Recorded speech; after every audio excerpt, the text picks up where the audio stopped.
2024 Hyundai Kona Limited AWD first test. It's bigger and better, but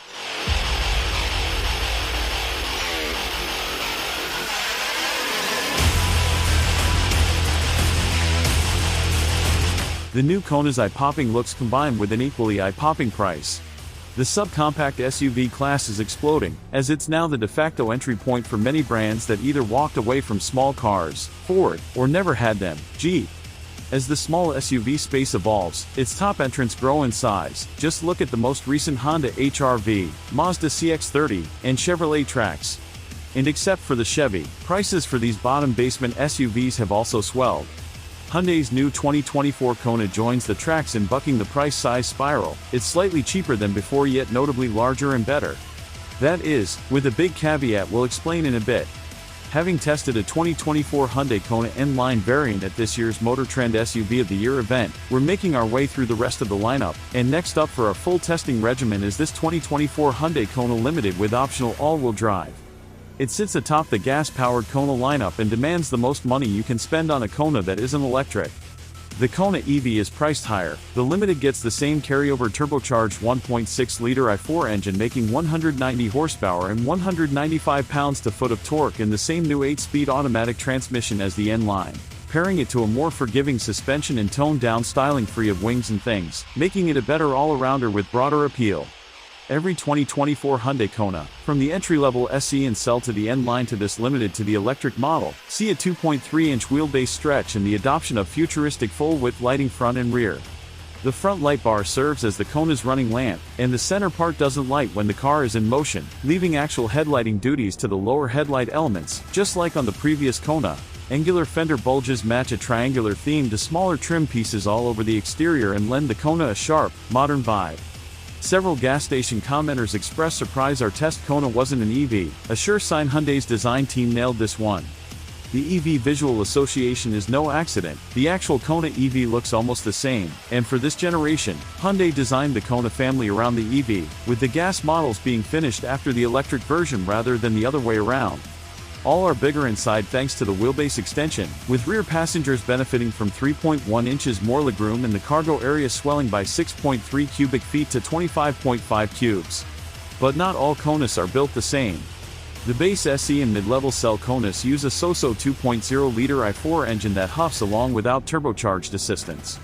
Those Konas also make do with more traditional interior layouts, with a console-mounted shift lever that leaves behind less room for storage than the electronic steering column stock shifters free up in the N-Line, EV, and Limited versions.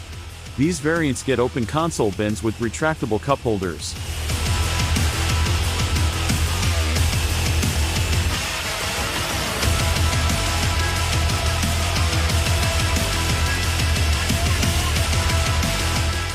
Much like the unit in Hyundai's electric Ioniq models, the end of the shifter is a twist knob. Forward and backward calls up drive and reverse, while pressing on the end of the knob engages park. Be warned, newbies will assuredly yank on the entire stock instead, mistaking it for an old-school column shifter or the wand-type piece used in earlier Teslas, so it's a good thing it feels so sturdy. Once you know the knob, it's quick and easy to use, its location pleasantly steering wheel proximate. The powertrain it engages also pleases drivers. For this second-generation Kona, Hyundai ditched the old turbo model's 7-speed dual-clutch automatic for a traditional torque converter 8-speed auto transmission.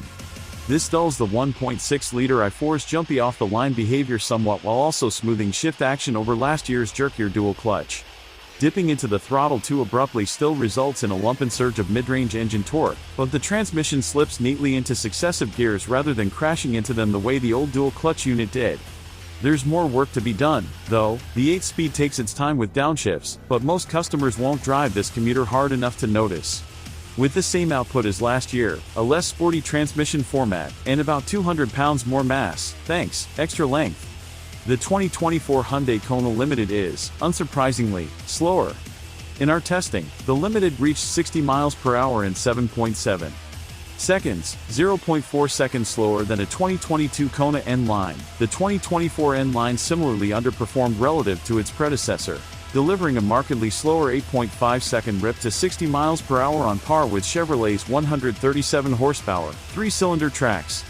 We still like this engine, surging in all, for its smooth and willing behavior that elevates the Kona's driving experience significantly over the workaday 2.0-liter in the SE and Cell variants. And even though the 2024 Hyundai Kona limited its braking distance from 60 miles per hour and skid pad grip failed to match its predecessor's figures, to a class average 118 feet and 0.83 grams, in practice the little SUV drives smartly, with firm brake pedal action and a squirty, fun-to-drive demeanor. It has enough body lean in corners and suppleness to its ride motions, not to mention surprisingly quiet over-the-road noise levels, to seem refined. Yet Hyundai hasn't ironed out the Kona's busy behavior over notably bad pavement. Washboard surfaces still reveal a shortage of damping, especially on rebound, so you'll experience some will-hop and a bounding sensation after larger amplitude events such as speed bumps.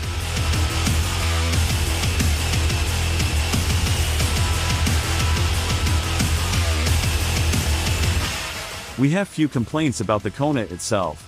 The updated interior's dual 12.3-inch displays look great and work with the same straightforward nature as they do in every other Hyundai product they're found in, many. As in recent lower-priced GM products, these screens, plus well-integrated LED ambient lighting, elevate the Kona's innards, helping you forget the hard plastics on the door panels. Even better, there are plenty of physical controls on the dashboard and center console, including volume and tuning knobs, so not only are the new digs attractive, but they're also all very usable. The cabin feels much larger than the previous Konas even though front passenger space is only improved slightly, rear space is much better and way more adult-friendly. One drawback? Despite the longer rear door openings and roomier back seat, threading a car seat in there took some back-straining Tetrising on our part. So where's the Kona's liability? Price. But wait, didn't we say at the beginning its price hadn't ballooned like some competitors? Yes, on paper, but the turbo engine is restricted to the N-line and limited versions, placing the de facto price of entry for a Kona you'd actually want at the former's $31,985 MSRP, add $1,500 for all-wheel drive. That's a far cry from the SE's $25,453 base price and at least $1,000 more than you'd spend on the priciest equivalent Honda HR-V or Toyota Corolla Cross. This limited version starts at $32,985, and with our test car's AWD and carpeted floor mats added, it swells to $34,695. That's firmly in one size-up compact SUV territory. The 2024 Hyundai Kona's eye-catching looks, well-laid-out interior, turbo engine, and rich features list, leather, heated and ventilated front seats, heated steering wheel, navigation, automatic climate control, a full suite of active safety features, and more, do their best to justify the cost premium. But this is still a mainstream subcompact SUV that comes in at $35,000. So before you accuse us of screaming into the void about escalating new car prices one more time, note those prices aren't intractable.